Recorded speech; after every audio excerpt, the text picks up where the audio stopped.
तारड़ साहब, ज़िंदगी में सबसे हसीन औरत जिससे आपने मिलने का वादा किया हो लेकिन अभी तक इंतज़ार ही चल रहा है? नहीं, वो अभी परसों मिली थी मुझे।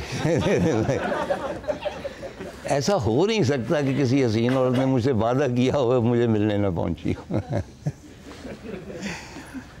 और दूसरा ये कि हुस्न के मेरे मायार हर बंदे के मायार की तरह मुख्तलिफ होते हैं, तो मुझे मतलब है कि हुस्न हर जगह नज़र आता है। तो हसीन तरीन औरत कोई भी नहीं होती। तमाम औरतें जो कैपेसिटी में, कोई माँ है, कोई बहन है, कोई महबूबा है, कोई वैसे ही राह चलती। मैं I am fascinated by pretty faces. मैं खूबसूरती जहाँ भी है मैं उसको एडमायर करता हूँ, चाहे वो मंज़र में हो, चाहे वो मतलब इंसानों में हो, चाहे एक खूबसूरत घोड़ा हो, एक खूबसूरत परिंदा हो, मैं उन सब पे मतलब है कि वो मुझे अट्रैक्ट करते हैं। तारड़ साहब, आपके सफ़रनामों में जब भी कोई कुर्ब का लम्हा आता है तो आप लड़की छोड़ के भाग क्यों जाते हैं? मैं तवक्को कर रहा था इस सवाल की। जिस महफिल में भी जाता हूँ, जो बड़े सेशंस होते हैं, उसमें दो सवाल ज़रूर होते हैं। पहला ये होता है कि आपका नाम इतना मुश्किल क्यों है कि पुलिस वालों को लिखना नहीं आता, वो अभी तक नहीं आया। दूसरा लड़कियों के बारे में होता है कि आपके सफ़रनामों में लड़कियां बहुत होती। तो मैं हमेशा उसके जवाब में ये कहता हूँ कि वो 7-8 जो हैं, पहले जब पहली मरतबा मैं यूरोप गया हूँ निकले तेरी तलाश में, उसमें मैं अनमैरिड था, मैं यंग था एंड आई लाइक्ड वेमन। तो उसमें अगर लड़कियां हैं तो उसमें कौन सी ऑब्जेक्शन वाली कौन सी बात है? मुझे अच्छी लगती हैं फ़ीमेल्स। और वो जो कहना है कि भाई भाग क्यों जाते हैं, वो ये ख़ास तौर पे जो प्यार का पहला शहर के हवाले से एक अजीबोगरीब बात है, फिनोमेना है कि मैं बिल्कुल सही बयान कर रहा हूँ कि मुझे 2-3 ऐसे ख़त आए जब ये शाया हुई है जिसमें ऑलमोस्ट मुझे कत्ल करने की धमकी दी गई कि आप पास्कुल को छोड़ के क्यों आ गए। लोगों ने उसको इतने संजीदगी से लिया। मेरे बहुत सारे ऐसे नावल हैं कि लोग उसको 100% फैक्ट मान के और या मुझे पसंद करते हैं या नापसंद करते हैं या कभी कत्ल पर आमादा हो जाते हैं। यानी वो फ़िक्शन को बिल्कुल फैक्ट की सतह पे ले आते हैं, विच इज़ नॉट करेक्ट। चुनांचे कहना मैं ये चाहता हूँ कि अगर पास्कल को मैं छोड़ के ना आता तो मैं प्यार का पहला शहर ना लिखता, क्योंकि अगर आप वहाँ पे या तो आपको चूज़ करना पड़ेगा ना कि क्या प्यार का पहला शहर जैसा है आप नावल पढ़ना पसंद करते, या एक गुमनाम मुस्तनसर हुसैन तारड़ अपना एक पेरिस में होता और उसके मतलब अब तक मेरा ख्याल फौत हो चुका होता, वहाँ भी कोरोना वगैरह आ गया।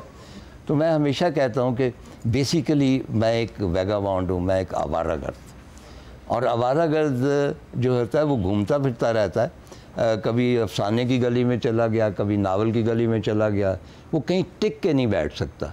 दूसरी बात जो है वो मुझे रिपीट करनी पड़ती है कि मैंने 16 या 17 सफ़रनामे शुमाल के बारे में लिखे, और सिर्फ बर्फ़ों के बारे में, और सिर्फ दरियाओं के बारे में, और सिर्फ बुलंद चोटियों के बारे में लिखे, तो उनमें कहीं कोई लड़की नहीं। रीज़न बीइंग कि वहाँ पे जो जलाल था, वो जमाल था, उसको किसी फ़ीमेल के हुस्न की ज़रूरत ही नहीं थी। उस जलाल और जमाल में वो सब कुछ मुज्तमे था जो एक आवारागर्द की ख्वाहिश होती। तारड़ साहब, आपके नाम पर वादिया नगर के होटल ओचू थैंग में राजा का कोट पहने एक तस्वीर लगी है। ये वालहाना अकीदत आपके सफ़रनामों का कमाल है या शुमाल वालों की आपसे फितरी मोहब्बत?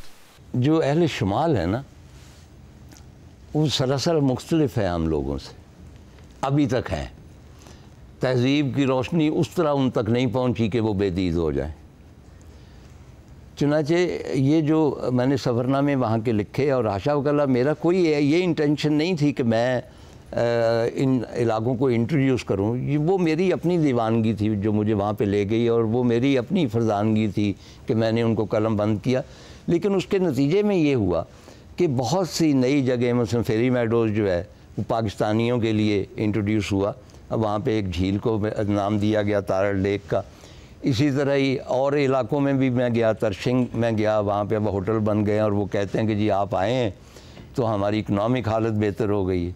और इनिशली अब तो खैर टूरिज़म का बहुत रिवाज है, लेकिन इनिशली नॉर्थ में जो भी लोग जाते थे वो मेरी किताबें लेके जाते थे। चुनांचे अहले शुमाल जो हैं वो इतने ज़्यादा मोहब्बत वाले हैं और अकीदत वाले हैं, और ना भी वो मुझसे मोहब्बत करते तो मुझे कोई गिला नहीं होता कि मैं आपसे बयान नहीं कर सकता। अब ये जो होटल है, मुझे उसकी वो वीडियो आई है तो नगर की जो रियासत है उसकी एंट्री पे सबसे बड़ी तस्वीर मेरी लगी हुई, और उसके ऊपर लिखा हुआ है कि आपका महबूब शमाल है और हमारे महबूब आप हैं। उसके बाद बाकी राजों महाराजों की तस्वीरें, वो पूरा होटल है, उसमें मुख्तलिफ़ कमरों के नाम मेरी शुमाल की किताबों के हैं, और उसमें मतलब है कि केटू कहानी भी है, उसमें स्नो लेक भी है।